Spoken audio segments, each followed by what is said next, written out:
नए माली साल के लिए तकरीबन 17,600 अरब रुपए का बजट आज कौमी असेंबली में पेश किया जाएगा। 2,000 अरब रुपए के नए टैक्स आयद होंगे। यूट्यूबर और फ्रीलांसर को भी टैक्स नेट में शामिल किए जाने की तजवीज़ है, जबकि नॉन फाइलर पर सख्तियां मजीद बढ़ेंगी। सरकारी मुलाजमीन की तनख्वाहों में 10% इजाफा और तमाम सैलरी स्लैब पर 2.5% टैक्स कम करने की तजवीज़ शामिल।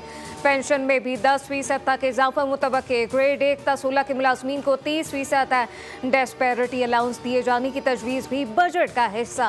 पेंशनर के लिए भी 10% इजाफे का इम्कान। नॉन फाइलर के लिए बैंक से 50,000 रुपए से ज़्यादा कैश निकलवाने पर टैक्स की शरह 0.6% से बढ़ाकर 1.2% किए जाने की तजवीज़ शामिल। नॉन फाइलर से GST 18 से बढ़ाकर 20% किए जाने का इम्कान।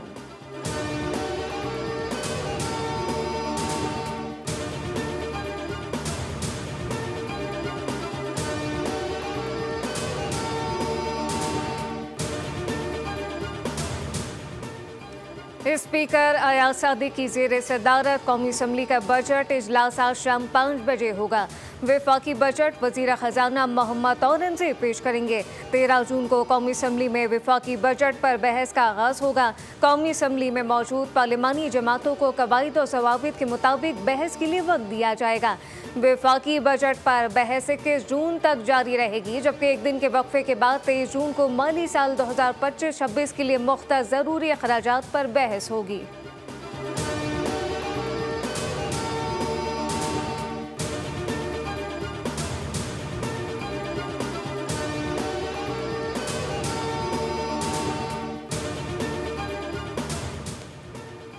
बजट में 2.5% की शरह से कार्बन लेवी आयद किए जाने की तजवीज़। पेट्रोलियम लेवी से 1,300 अरब रुपए हासिल करने का तखमीना लगा लिया गया।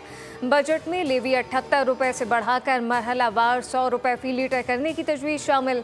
वफाकी तरक्याती बजट के लिए 1,000 अरब रुपए। रियासती मिल्कियती इदारों का तरक्याती बजट 355 अरब रुपए, जबकि सब्सिडीज़ के लिए 1,186 अरब रुपए मुख्तस किए जाएंगे।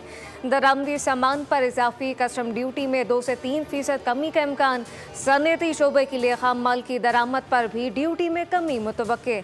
दरामदी खाम माल पर विद होल्डिंग टैक्स ख़त्म करने या इसमें कमी की तजवीज़ दी गई। बड़ी कंपनियों के लिए सुपर टैक्स में बतदरीज कमी की इब्तदाई तजवीज़ भी बजट में शामिल।